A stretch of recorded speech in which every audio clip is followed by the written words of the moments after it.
સમાચાર ભરૂચથી જ્યાં ઝઘડિયા જીઆઈડીસીમાં લાફાકાંડ મામલે ધરપકડ કરવામાં આવી છે। આમ આદમી પાર્ટીના 3 આગેવાનની ધરપકડ કરાઈ છે। જિલ્લા આપ પ્રમુખ પિયુષ પટેલની ધરપકડ કરવામાં આવી છે। જિલ્લા પંચાયત સભ્ય રજની વસાવા અને સર્જન વસાવાની પણ ધરપકડ થઈ ચૂકી છે। એપ્રિલ 2026માં ઝઘડિયા જીઆઈડીસીમાં મેટ્રોપોલિટન એક્ઝિકેમ કંપનીમાં આગ લાગવાની ઘટના બાદ વળતર મુદ્દે ચેતર વસાવા અને મૃતકના પરિવારના સગા સંબંધી વચ્ચે બબાલ મચી હતી, જેમાં ચેતર વસાવાએ મૃતકના સંબંધીને લાફો માર્યો હતો।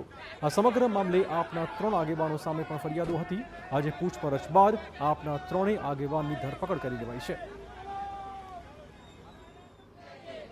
જે ઘટના ઝઘડિયા જીઆઈડીસીની મેટ્રોપોલિટન કંપનીમાં બનેલી હતી, માન્ય ધારાસભ્ય શ્રી ચૈતરભાઈ વસાવાની સાથે એ ઘટનામાં આમ આદમી પાર્ટીના જે આગેવાનો છે એમના પર પણ ફરિયાદ દાખલ કરવામાં આવી છે અને એના માટે જ્યારે સમન્સ પાઠવવામાં આવેલો હતો અને અમે એમની સાથે અહીંયા આવેલા હતા ત્યારે ઝઘડિયા જીઆઈડીસી પોલીસ સ્ટેશન માં આખો દિવસ એમની પૂછપરછ કરવામાં આવી અને સાંજે એમની ધરપકડ કરવામાં આવી છે।